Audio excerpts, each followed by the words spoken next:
Hello guys, Techalyzer here. Boy, this year has been hell.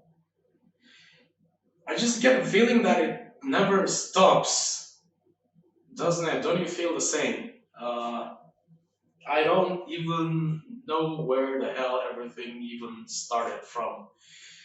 To be honest, ever since the pandemic, and I think that everybody can relate to this because the general situation has been pretty much the same all over the globe. Uh, Everything from prices, money, work, and everything has changed and is continuously changing. And oh my god! And this year uh, started with Ukraine war, and I'm right next to Ukraine. So in March, it was time to gather supplies in case I had to run off. It's terrifying, actually, to think of it. Luckily, it didn't happen, nor it ever will, I hope. Uh, then I started working on my car, I left my job, and a lot of ambiguity and a lot of instability in the financial area. But this has to do with where I'm filming right now. I don't know if the sound is right because it's an empty house. I'm renovating. This is my first actually owned apartment. It's a very small studio apartment where I'm gonna live together with my wife, but it's a start. Uh, I began living in a studio apartment in another city that was owned by my mother, and in the meantime, she sold that apartment and gave me the money, and here I am. For the last 4 years, I lived as a tenant in rent, so that is horrible. And the prices are the same everywhere. Not numerically the same, but compared to salaries and the average income, they're too high. They're too high. They were the rent was in my last place more than half of my biggest salary. So uh, it's a big problem. It's a big problem for the last 4 years. I've spent about three quarters of my life just struggling to get money for rent, or worrying about it, or despairing about it, and it's really really bad because you end up doing, there's so much money that every single month I've calculated, and the total amount of money I paid for rent so far would have got me a brand new car. A brand new 2022 car. So that's how much I lost, and I drive a Deo. So, uh, luckily, things are about to change now. It was a thing that needed to happen, staying around so that I can get where I am now. Uh, it's a very beautiful place, a very beautiful city, far away from that horrible capital city I was living in. It's very close to nature, to mountains. It's a different thing, but I guess I had to go through it. It has been hell here too because I moved in. I was just checking to see if it's continuing to record. I may upload this unedited because everything's packed now. I visited a place with like a real estate agency, and I saw it, and some elder woman lived here. She died here. I said, okay, I'll just throw away all the furniture, get my stuff in, and that's it. The place was closed for 3 years, absolutely locked. Nobody came in. It had been infested with cockroaches. Luckily, I never saw any living one. Probably they took care of the problem before. actually putting up the place for sale, but everything, every hidden place, they're horrible. If you never had one, if you never had a cockroach infestation, the moment you see one, you need to take care of it, and you need to care of it fast because they're horrible. They lay eggs and hide in the most impossible places you can ever find. And like I had to tear down the central heating device, the washing machine, and when I say tear down, I mean bit by bit, piece by piece, component by component, until the last screw was unscrewed. So you better take care of that if they're horrible. Then I thought I'll keep the wooden floor, and the same as I bought now, it had laminated wood floors. And I don't know if you know this thing.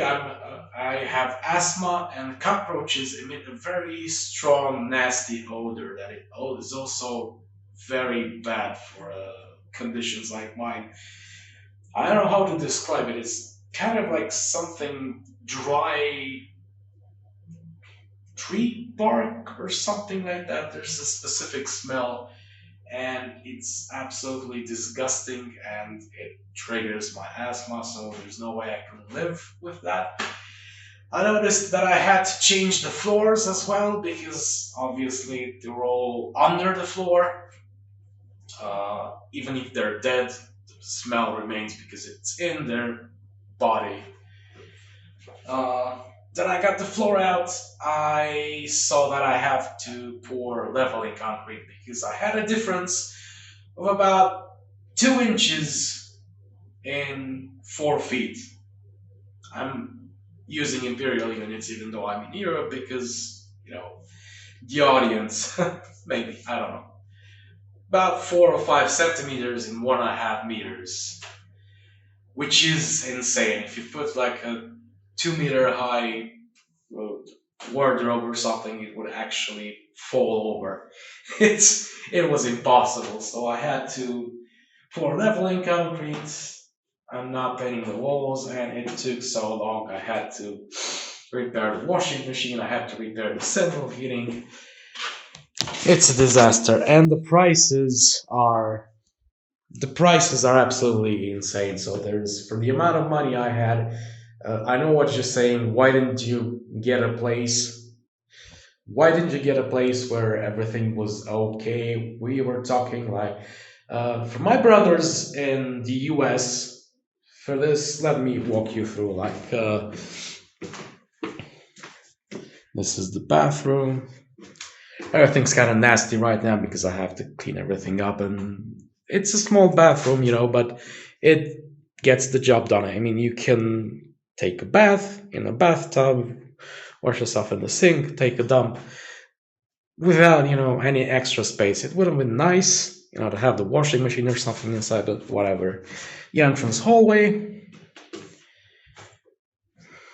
with quite a generous bit of space, behind the door. This is the room. No, I see that it looks kind of smaller than it really is on camera, but trust me, it's enough for two people if you don't have very high standards. And this is the kitchen, which is actually pretty damn large for all the studio apartments I found. Okay, so for this place, notice the view I have on the window. So no longer in the crowded, busy city. This place was 27,000 euros. And it's towards the more expensive range because it's kind of an expensive city to begin with. In smaller cities that are further away from nature or something like that, they can go down to 15, 20,000 euros. So yeah, and that was kind of the best deal I could get for the money I had. If I took one with everything okay in it, I'm checking because the phone has a tendency to stop recording without letting me know. Uh, they were way more expensive.